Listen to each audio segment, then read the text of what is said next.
Assalamualaikum warahmatullahi wabarakatuh.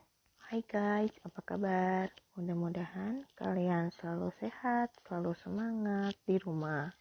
Kali ini ibu ingin bertanya, tahukah kamu? Indonesia terkenal dengan sebutan negara kepulauan atau negara maritim. Nah, apa itu kerajaan maritim? Semuanya akan kita bahas bersama di pertemuan kali ini ya. Kerajaan maritim pada masa Hindu-Buddha di Nusantara.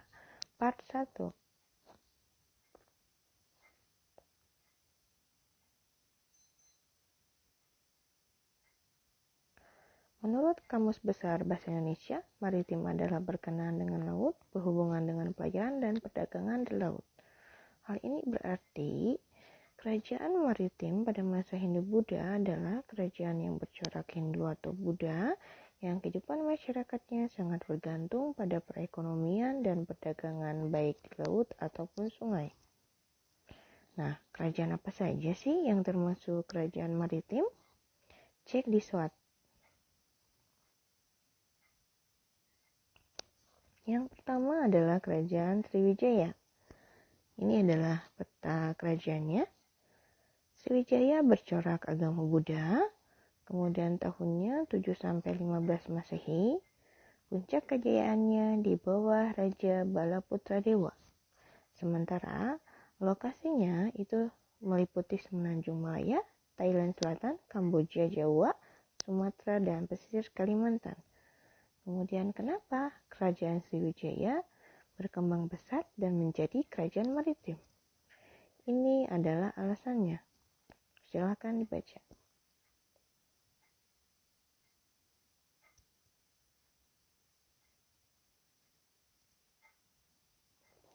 Kemudian faktor keruntuhan dari kerajaan ini, yang pertama adalah adanya serangan dari kerajaan Kolamandala sebanyak 2 kali.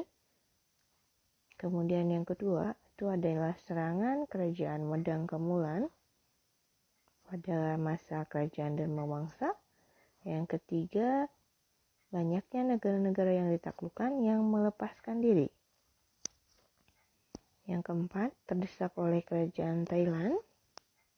Dan yang terakhir, adanya serangan dari kerajaan Majapahit pada tahun 1447 Masehi. Adapun peninggalan kerajaan Sriwijaya terdiri dari Gending Sriwijaya, bahasa Melayu kuno, prasasti, candi, dan terakhir Gapura Sriwijaya.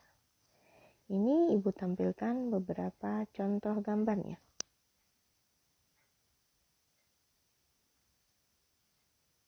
Nah, sampai sini apakah ada pertanyaan? Silakan tinggalkan komentar di kolom komentar ya. Selanjutnya kita akan bahas kerajaan yang kedua, Kerajaan Mataram Kuno. Ini adalah petanya. Kerajaan Mataram Kuno itu bercorak Hindu dan Buddha. Sementara untuk tahunnya itu ada 2 periode. Periode Jawa Tengah tahun 8-10 Masehi. Periode Jawa Timur 10-11 Masehi. Otomatis masa kejayaannya juga berbeda. Jateng, Raja Rakai Watukura Dia Belitung, Jatim, Sri Maharaja Ampu Sendok. Sementara lokasinya meliputi Jawa Tengah, Jawa Timur, Madura, dan Bali. Terus kenapa mesti ada 2 periode di kerajaan ini? Alasannya adalah karena ada perpindahan kerajaan dari Jawa Tengah ke Jawa Timur pada masa Ampu Sendok. Kenapa mesti dipindahin ke Jawa Timur? Alasannya adalah ini. Silakan dibaca.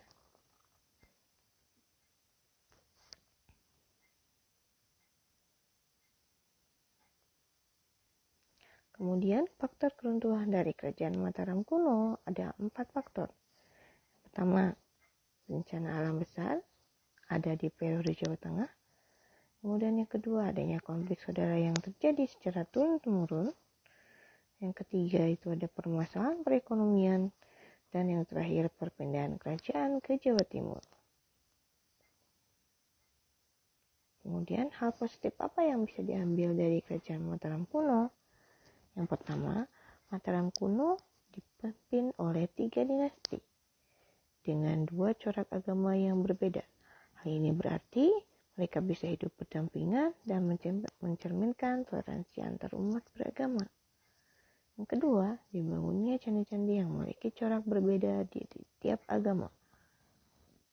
Kemudian yang ketiga, setiap masalah itu pasti ada jalan keluarnya, bisa diselesaikan dengan tanpa kekerasan. Kemudian, peninggalan Mataram kuno itu ada beberapa yang Ibu contohkan di sini. Prasasti.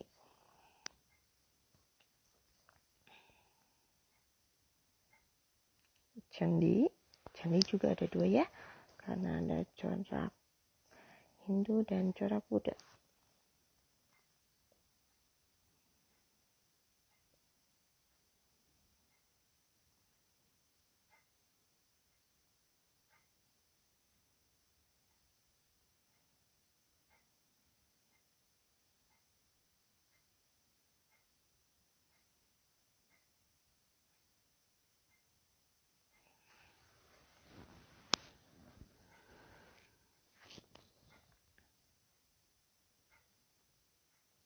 Nah, ini beberapa contoh dari peninggalannya.